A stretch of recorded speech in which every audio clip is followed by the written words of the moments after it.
El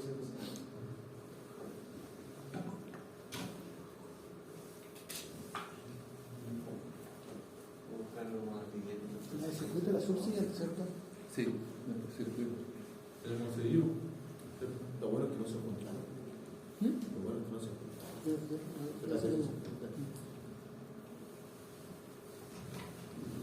Ya, nosotros ya estábamos viendo la incorporación de acciones y tecnologías para mitigar inicialmente la contaminación. Y la idea, si bien ayer vimos cómo poder reducir la generación de los contaminantes, ahora vamos a ver un poco cómo de lo que podemos emitir, podemos relacionar con tecnologías de tratamiento que permiten reducir esas emisiones. En este caso vamos a trabajar principalmente con los elementos asociados con la remoción, pero no una remoción directa, digamos, o esperar que ocurra en el medio natural, sino que llevarlo al medio artificial. Entonces, de los contaminantes, habíamos visto que contaminantes primarios y secundarios. Los primarios son los que se emiten directamente, los secundarios son los que se forman en la atmósfera, pero que de alguna forma, si uno restringe esto, también va a estar restringiendo estos otros. Y ya sea uno u otro que produzca problemas, hay que evitar que se emita.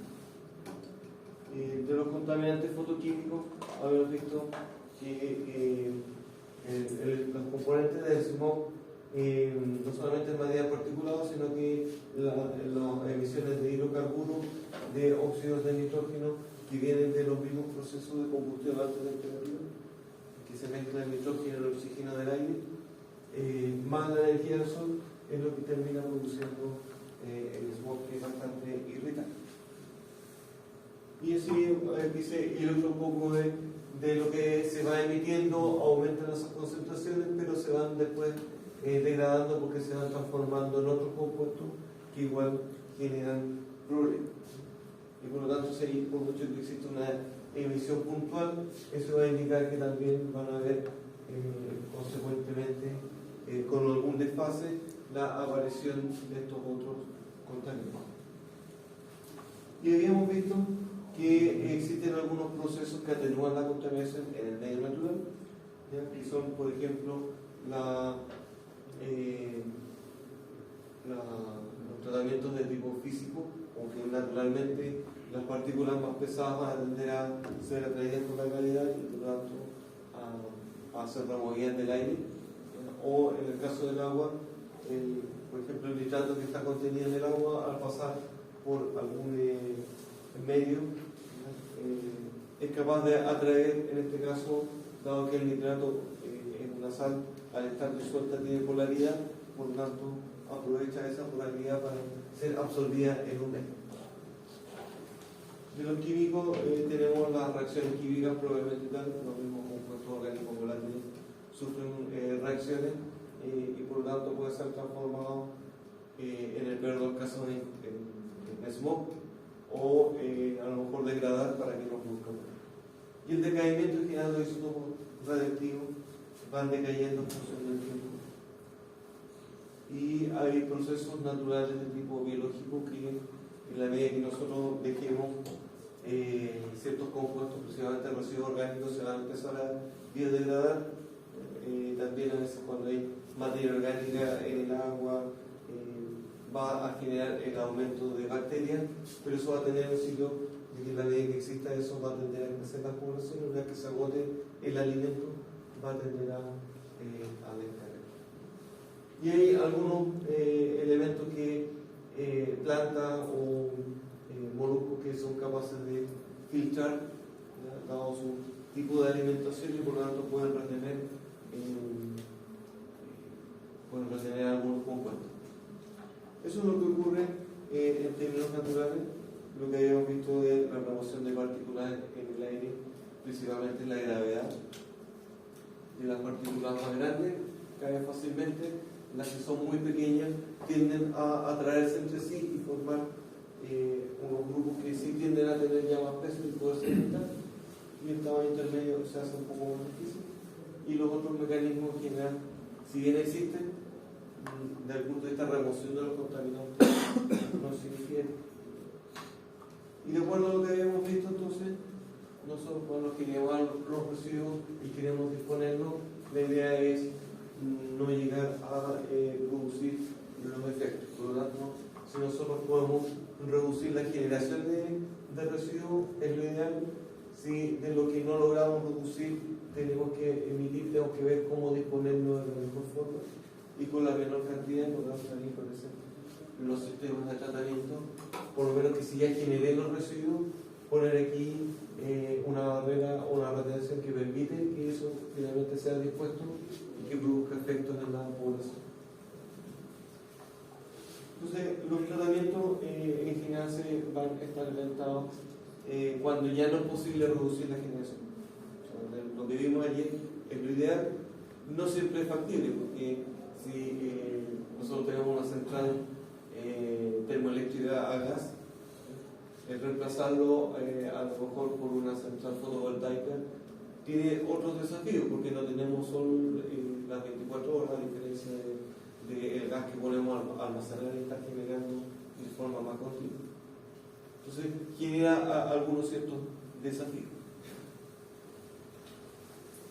De los tratamientos en general hay muchos que, de lo que habíamos visto que ocurre en términos naturales, lo que se hace es llevarlo a una zona controlada y de la manera que ocurra en forma acelerada y más rápida. Y se pueden también diferenciar en procesos físicos, químicos y biológicos. O sea,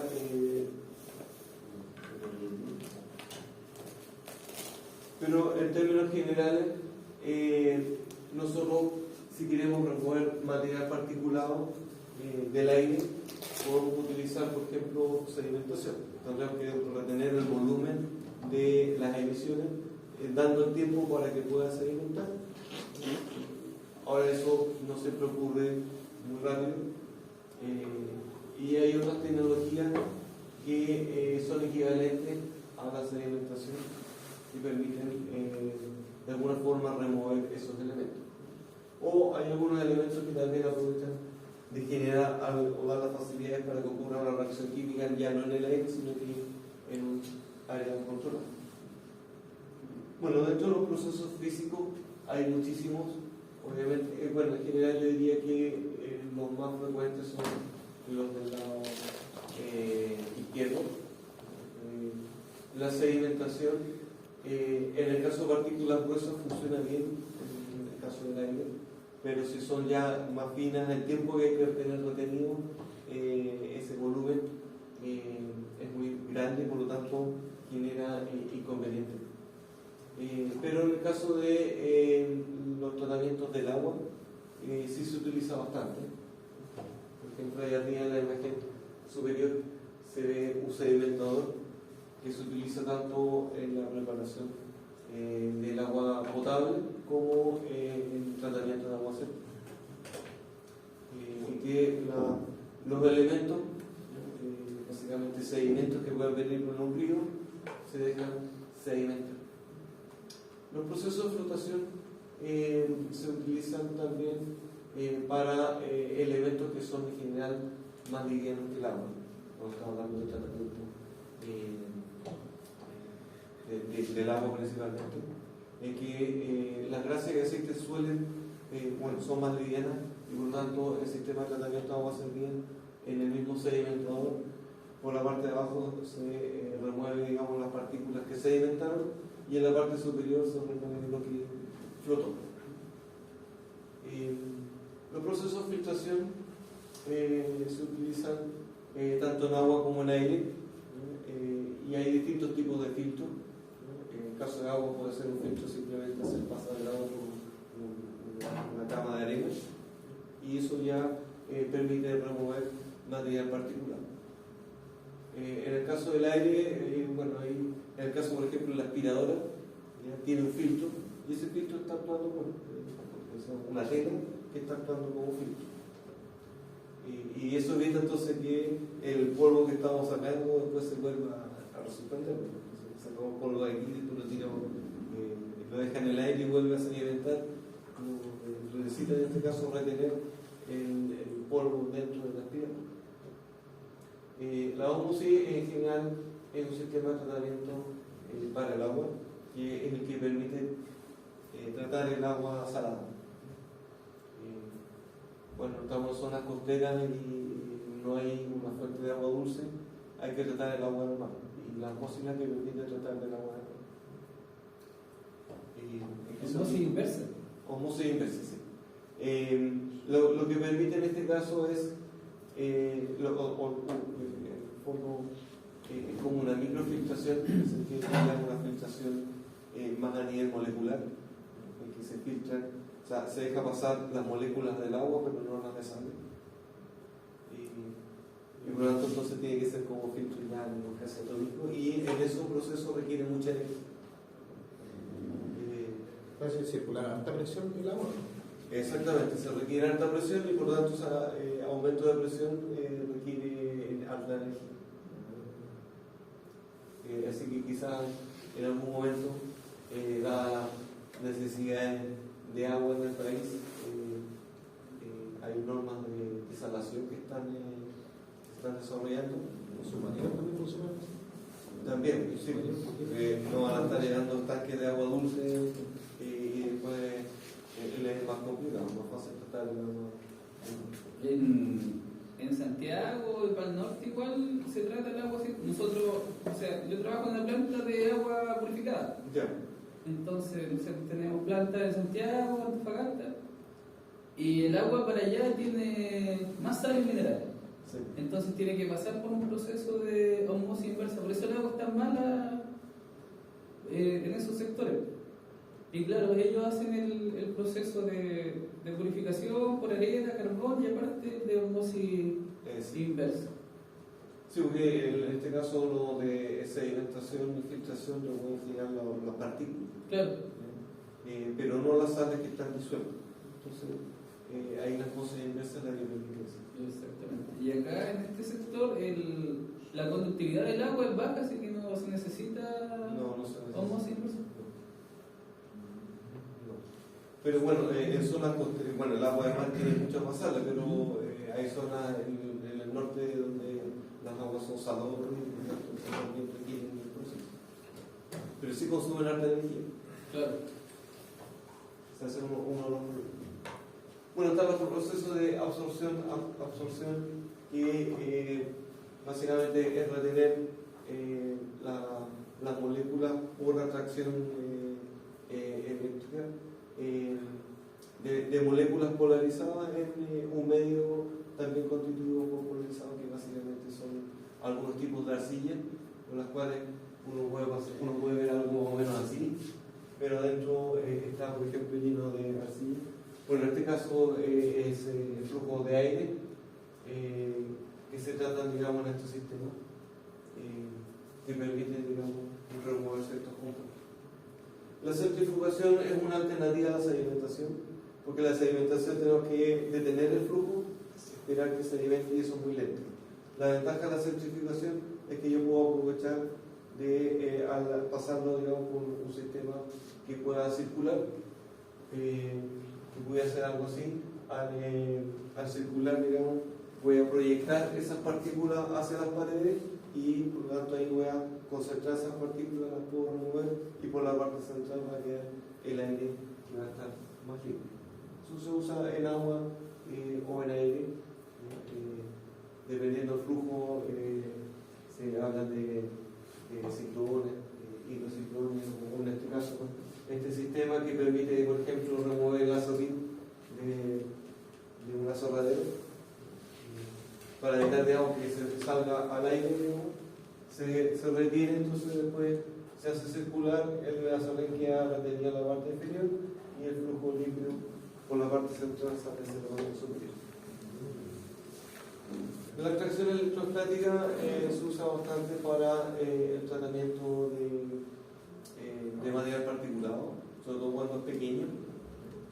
Al ser pequeño, dado el mismo roce entre partículas, tienden a generar electricidad electrostática entre ellos y por lo tanto, si uno aplica a través de placas atracción, digamos, eléctrica, podemos retener ese tipo de partículas.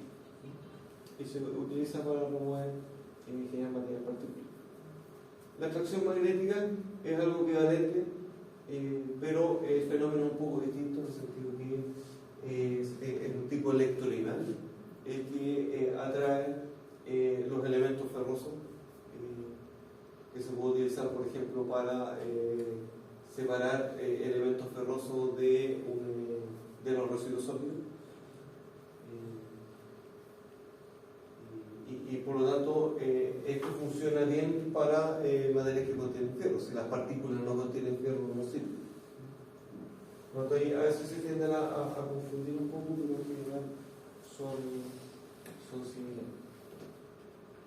Pero esto es más asociado a electrostática y esto a atracción magnética.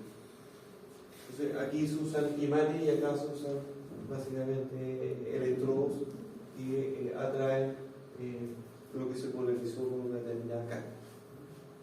Los otros procesos en general no se usan tanto, bueno, quizás la destilación, por ejemplo,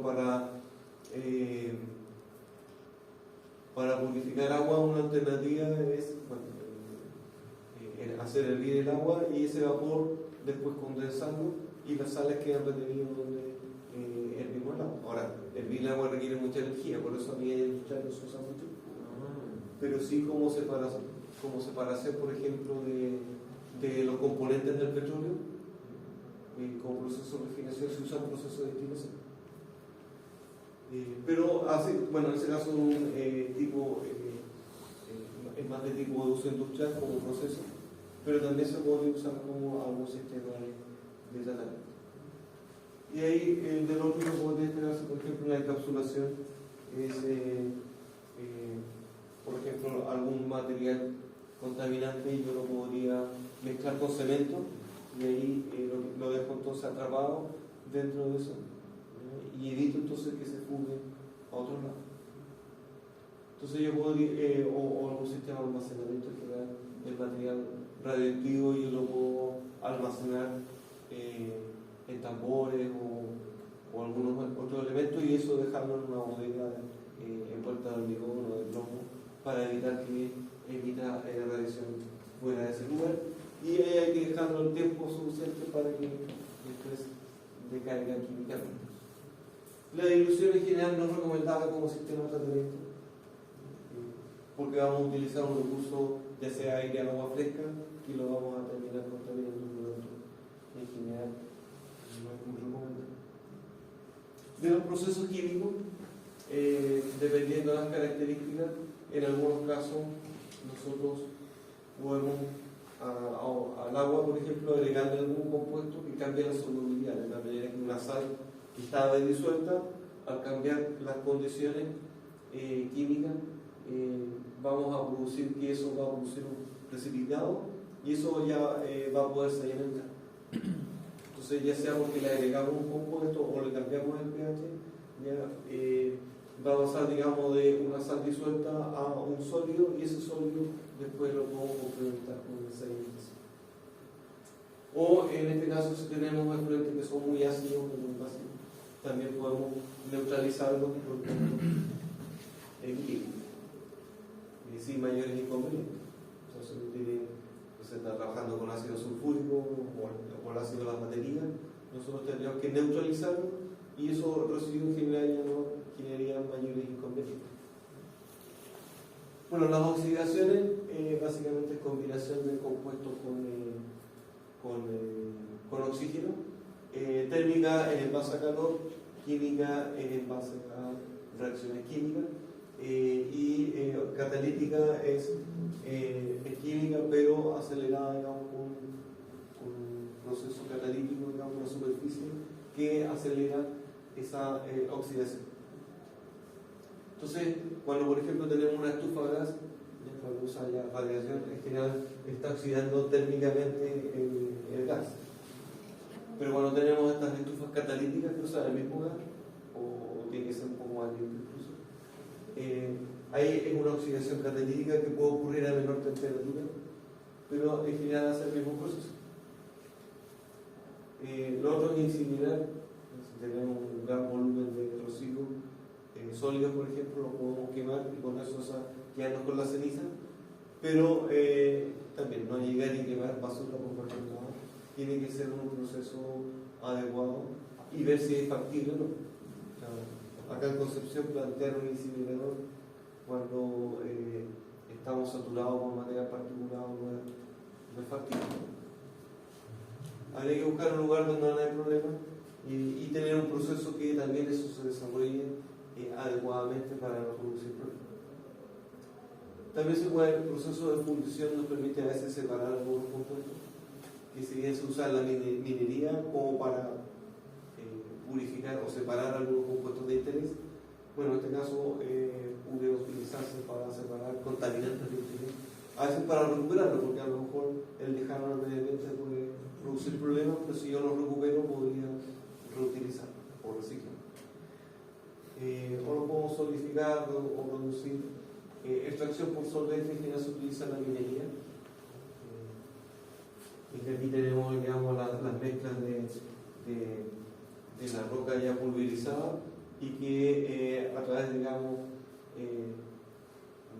de extracción, digamos, se le agrega un solvente, ese solvente atrapa el compuesto, después se separa eso del resto del flujo y después yo separo el solvente del compuesto y tengo un compuesto. Eso en general se combina después con la electrorecuperación, con electrólisis, en la cual también aplico entonces el flujo de corriente a través de un cátodo y un ánodo. Entonces unas partículas se van al cátodo y otras al ánodo y ahí puedo entonces recuperar parte de los metales que hay en la corriente. Y la recuperación que aparece. Es el oxidador, el convertidor catalítico, que lo que hace básicamente es una oxidación catalítica.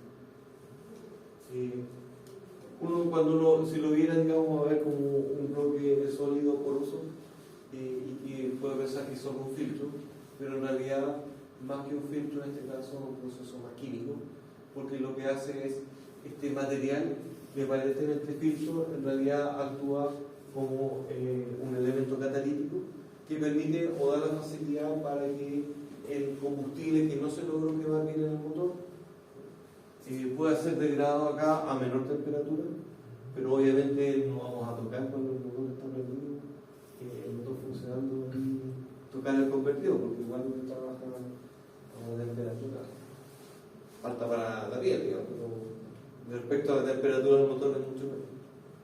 Entonces, permite reducir las emisiones, en este caso, por asegurar esa degradación del combustible o aceite que ha salido.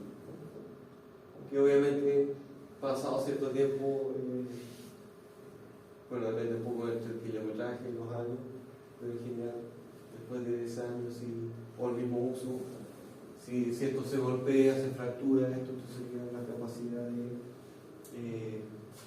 de remover los compuestos orgánicos volátiles o restos de combustible empieza a ser menor. Por eso es importante esta revisión de los gases que se hacen a la salida, digamos, del evento. Ahora, si uno no cumple los gases, es porque a lo mejor lo indicaban que tiene que cambiar el convertidor o afinar el motor, tampoco la combinación de las dos cosas. En cuanto a los procesos biológicos, bueno, eso es más ahora, quizás no les interese mucho, pero hay diferentes tipos de digestión, aeróbica y anaeróbica, y lo que se hace es la materia orgánica que está en el agua, se deja en un estanque, y en ese estanque lo que se hace es incentivar el crecimiento de bacterias que degradan esa materia orgánica. De manera que lo que ocurre, a lo mejor si yo descargo eso en un río, ocurría naturalmente en un río, yo puedo acelerar eso en un estanque para que las bacterias consuman esta materia orgánica. La diferencia es que unas bacterias utilizan oxígeno y las otras bacterias no utilizan oxígeno. La ventaja de las anaeróbicas es que voy a tener como subproducto metano que yo puedo utilizarlo como fuente de energía. parte de la digestión aeróbica va a requerir bastante uso de energía para inyectar aire. En el caso de la digestión anaeróbica podría tener una fuente de energía que nos permitiría recuperar o aprovechar ese elemento. Ahora, si hay una fuga en el sistema anaeróbico, los valores son bastante más seguros respecto a la digestión aeróbica. Pero ahí hay decisión en este caso de quién va a desarrollar el tratamiento. La filtración o la bioabsorción que puede ocurrir en forma natural, yo podría llevarlo, digamos, a un lugar específico donde yo podría tomar, por ejemplo, plantas por las cuales voy a hacer circular una corriente con algún contaminante, y si esas plantas, bueno, no puede ser cualquier planta, alguna a lo mejor va a morir con ese tipo de corriente, hay otras que sí tienen la capacidad de sobrevivir y además van a retener el contaminante. Entonces puedo aprovechar esa condición. El compostaje o vermicultura, en este caso es el uso del lombrices. En general se tiende a confundir como lo mismo, en el sentido que el compostaje es para tomar residuos orgánicos, la materia orgánica, que frutas, verduras, todo lo que sale de materia orgánica, por ejemplo, de la casa o restos de una feria, de frutas, verduras.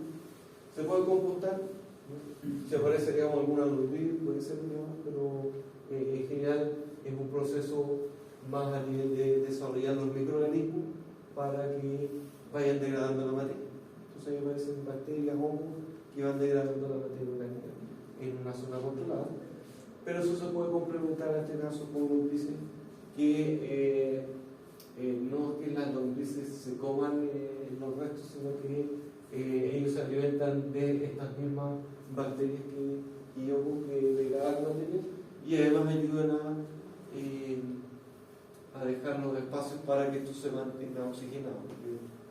En este caso va a requerir que yo voy a mezclarlo cada cierto tiempo para que esté todo con la suficiente cantidad de oxígeno. En este otro caso son las lombrices las que dejan los túneles para que pueda ser el oxígeno aceptable.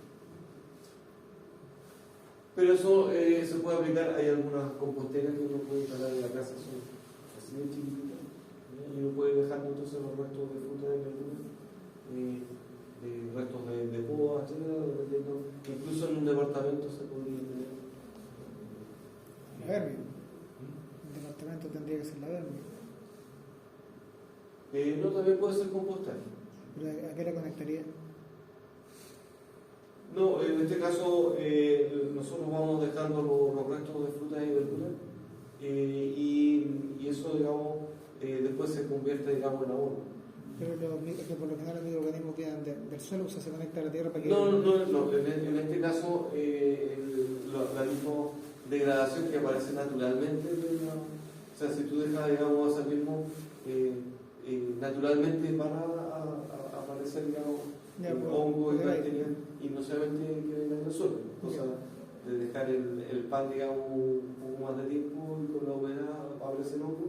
Bueno, en este caso, si uno los deja, por mucho que no estén en contacto con la tierra, van a empezar a aparecer igual.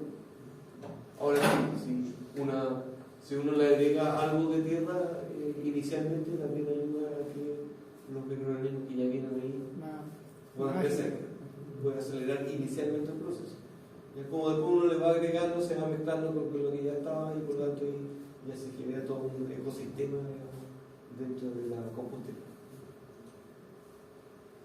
Los humedales artificiales es un sistema de tratamiento básicamente de agua, que se hace también, aprovecha que hay ciertas plantas cuyas raíces pueden estar sumergidas en el agua, y a través de eso pueden capturar principalmente materia orgánica y otros compuestos para limpiar el agua.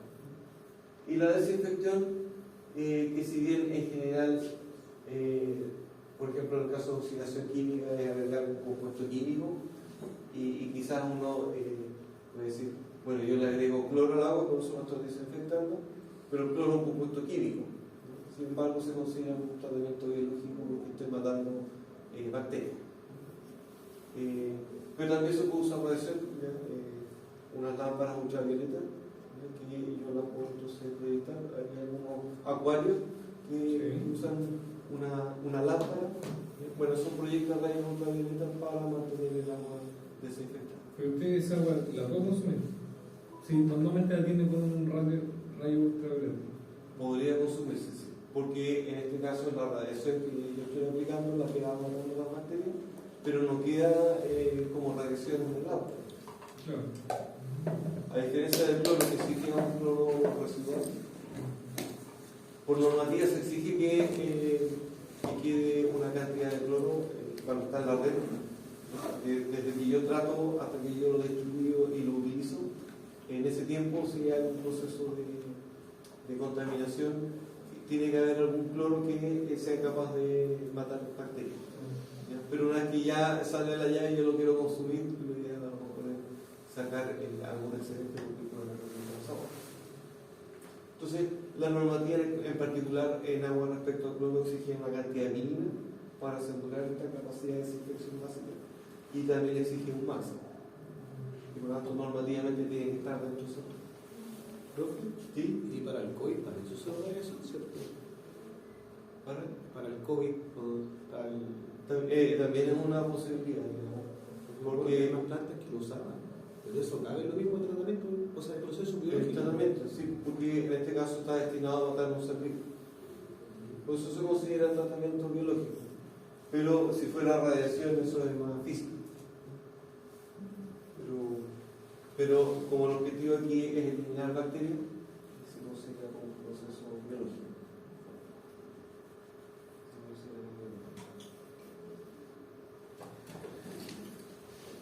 Bueno, el cloro no es el único tipo de oxidante, hay otro tipo de compuestos químicos. Serviría,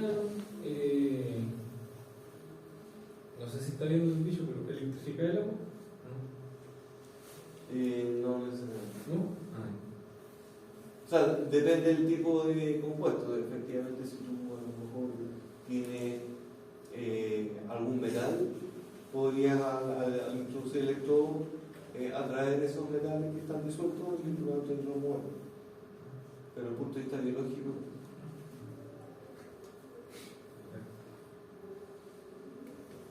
Bueno, el más usado es el cloro y normalmente la normativa también exige un cloro residual, por lo tanto, si no tiene desinfección por radiación, después igual tiene que agregar cloro. Entonces voy a agregar ultravioleta y después cloro y este otro agrego cloro de una vez y listo.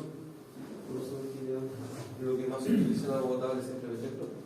Nosotros pasamos por filtro ultravioleta y después adicionamos ozono.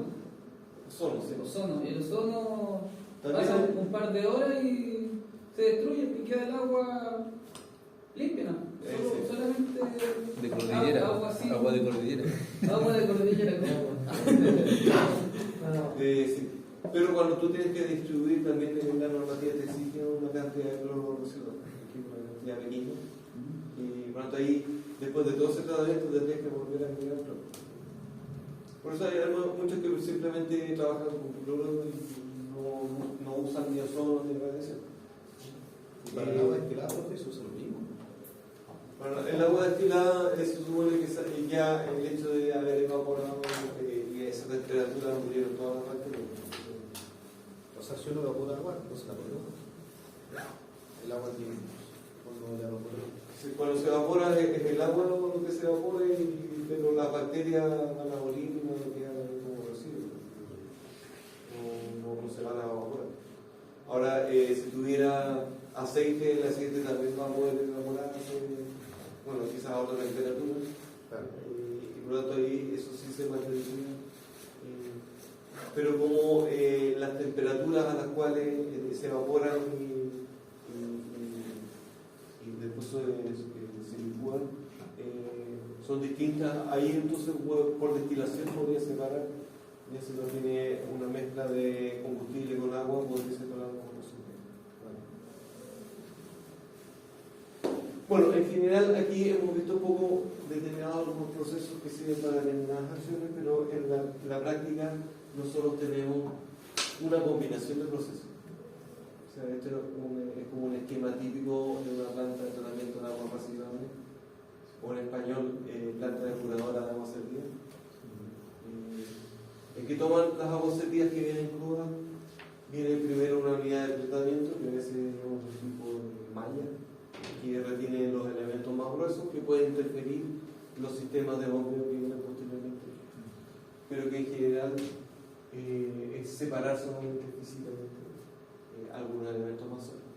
Después viene un sedimentador primario que ya es capaz, digamos, de sedimentar los sólidos más gruesos. Pudiera también complementarse, digamos, con remover las grasas que logran explotar.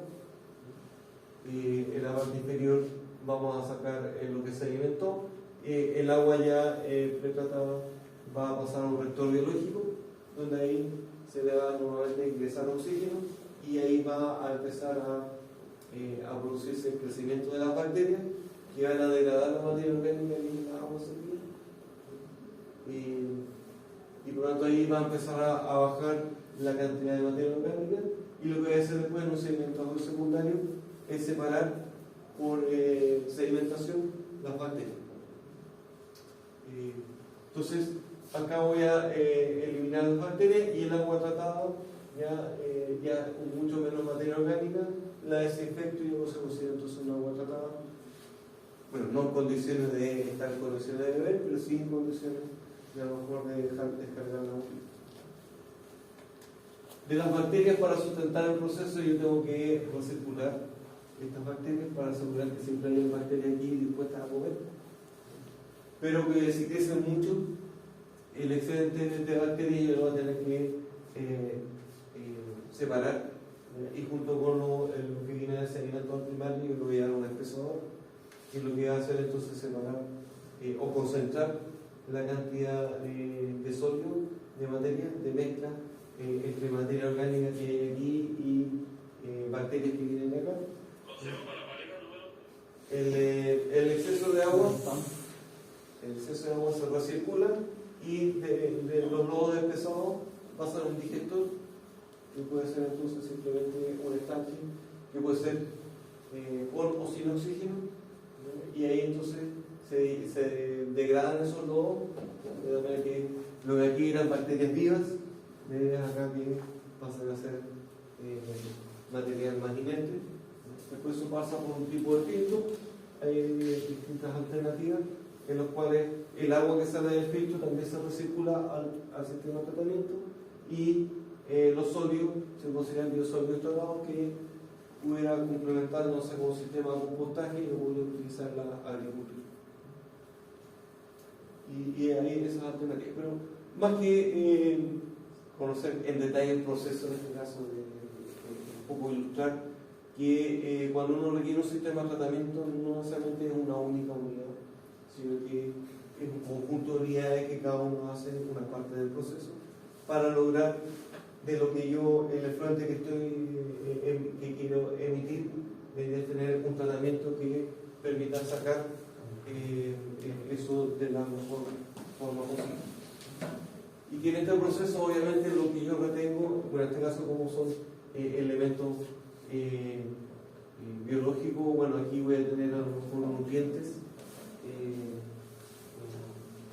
estado ya inorgánico, porque ya los degradé, ¿ya? Y por lo tanto yo podría reutilizar eso de alguna otra forma. Si no, al tener menor volumen, yo lo podía llevar a un relleno sanitario, donde tampoco produzca problema. Pero va a tener un poco de qué es lo que estemos tratando, qué tipos de unidades se vayan combinando. Bueno, en términos, nosotros vemos que hay contaminantes químicos, físicos y biológicos, y hay tratamientos químicos, físicos y biológicos, y uno a veces tiende a relacionar que los tratamientos químicos sirven para tratamientos para contaminantes de tipo químico, y lo mismo con los físicos, pero en términos prácticos hay muchas, a veces, procesos químicos que nos ayudan a tratar elementos biológicos, o tratamientos biológicos que nos permiten remover contaminantes químicos. Por ejemplo, cuando hablábamos de la biofiltración, son seres vivos que de alguna forma filtran y remueven un compuesto químico que está en el agua. Por lo tanto, ahí el contaminante puede ser químico, pero está removido por un sistema más biológico.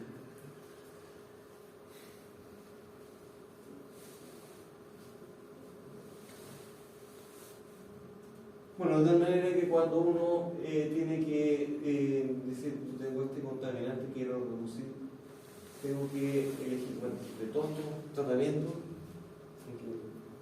escribimos algunos a manera general, hay que decidir, bueno, de todo esto, voy a usar uno solo, cuál voy a usar o voy a usar una combinación.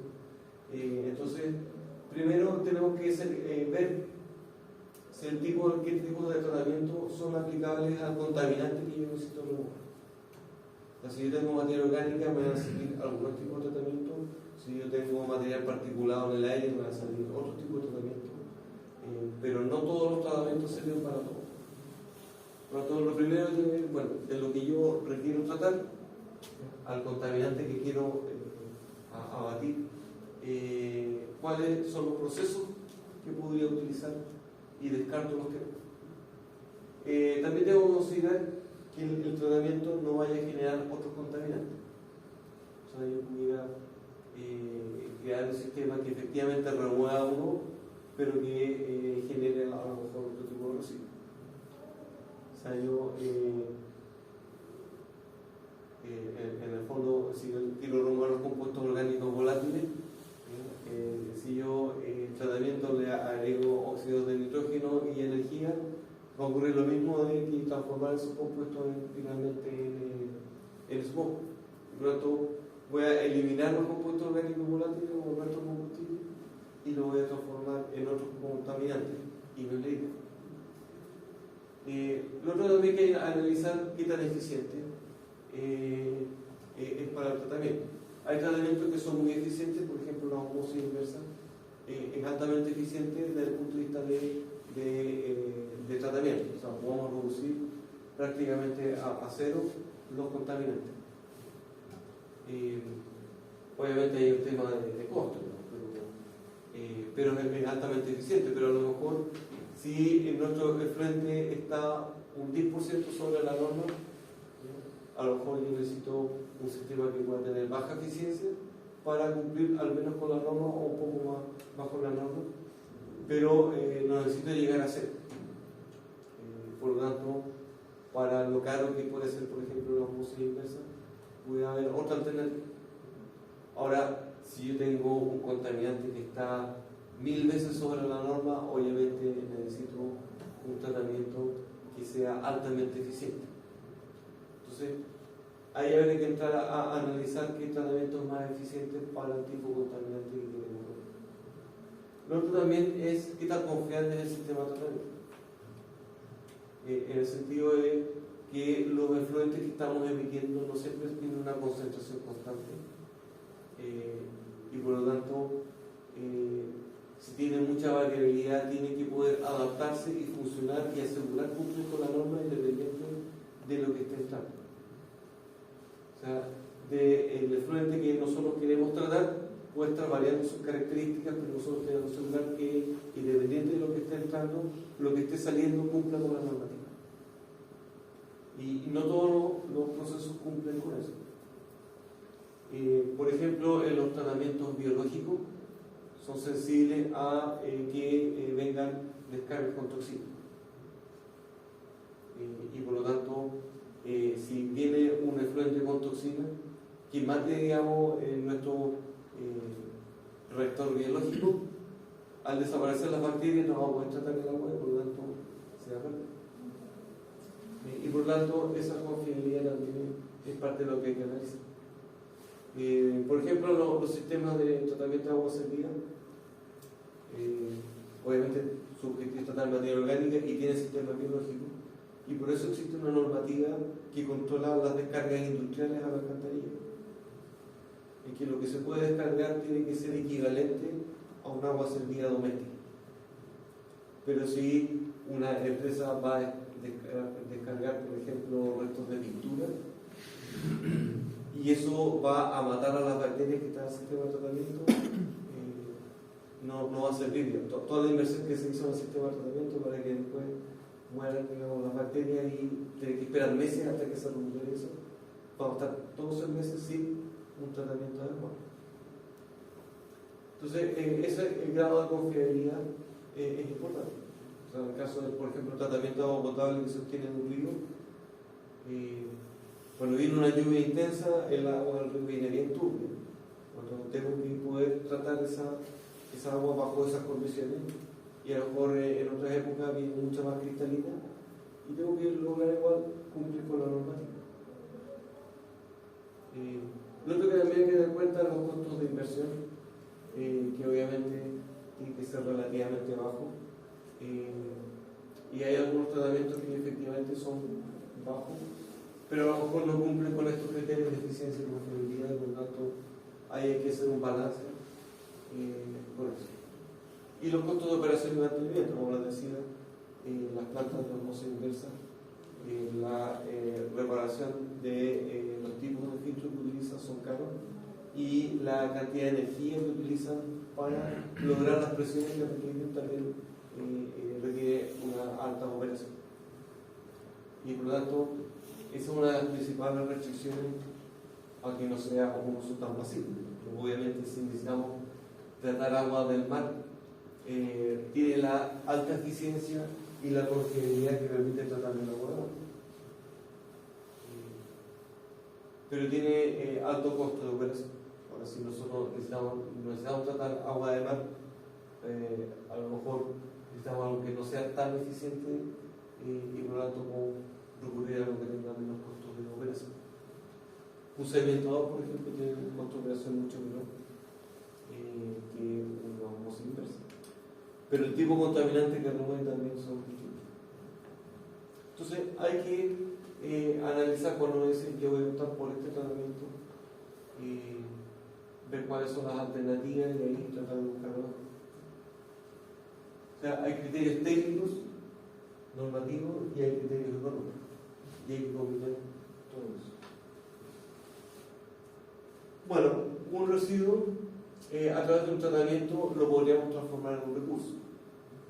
O sea, si nosotros tenemos componentes, los circuitos electrónicos normalmente tienen algunos tipos de metales que son escasos y por tanto recuperarlos de estos elementos es interesante. Entonces, me dicen, no, usted lo tira a la basura y queda ahí tirado. Pero se puede considerar como un tipo de un tratamiento que evita que esto llegue a ser un residuo, yo lo pudiera recuperar y convertir en un recurso. De hecho, digamos, por ejemplo, en un relleno sanitario, la descomposición de la materia orgánica dentro del relleno permite recuperar el gas. Podría tener un uso o no, hay que ver qué tan factible es económicamente, digamos, que podemos recuperar eso y transformar algo que se pierde en un recurso.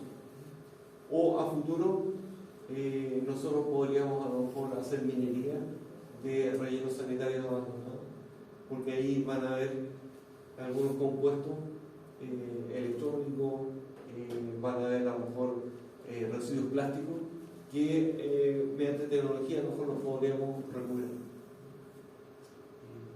Y a lo mejor podría ser algo a futuro una alternativa. Entonces, con un tratamiento adecuado muchas veces se puede valorizar el residuo, ya sea recuperar materia o recuperar energía. O sea, con nosotros, por ejemplo, tenemos papeles y cartones, tenemos la posibilidad de reciclar. O sea, en este caso, se toman los papeles y cartones, se digregan, se pueden separar, se puede volver a hacer otros papeles y cartones. Y a veces tenemos otros elementos como papel reciclado, etc. Y ahí se recicla como materia. Sin embargo, en otros casos yo lo podría quemar y aprovechar la energía que está contenida. Y paso, por ejemplo, por los desechos forestales, desde el punto de vista de la cosecha del bosque es un residuo, pero yo con un tratamiento en una central termoeléctrica lo podría utilizar para obtener energía. Entonces, en vez de tener un gran volumen de residuos forestales, yo extraigo energía y me quedo con un volumen mucho menor de ceniza, que podría incluso podría utilizarlo como un mejorador de suelo, como que ahí hay contenido ciertos elementos que podrían ser interesantes para el problema.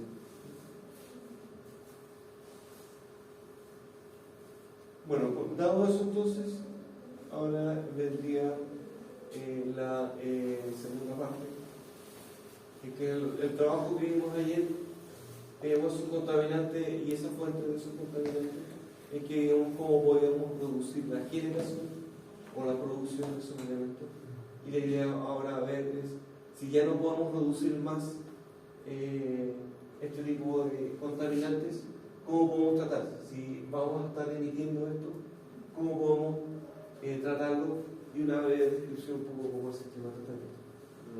O sea, la idea no es poner solo el nombre, sino un poco describir brevemente, digamos, cuando se trata, digamos, de una planta. O sea, un párrafo, digamos, una línea que describa medianamente cómo se desarrolla ese tratamiento.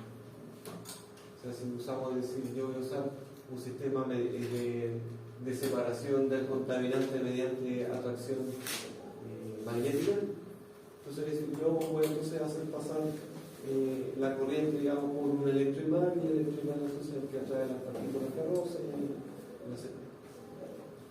Esa es la idea.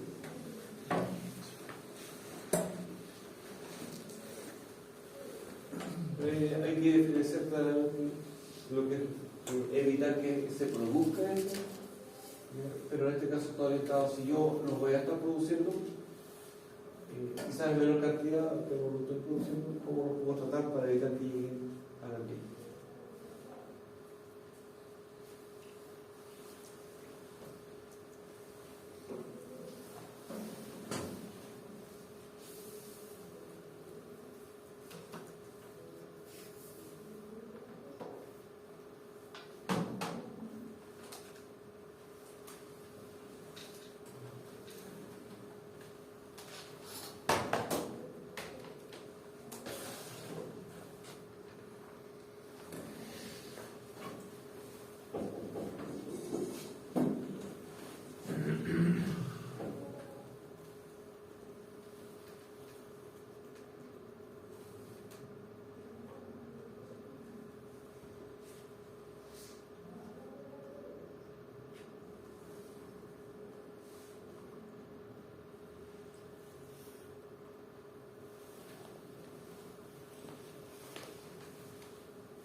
Este mismo que se leía el profe, ¿no?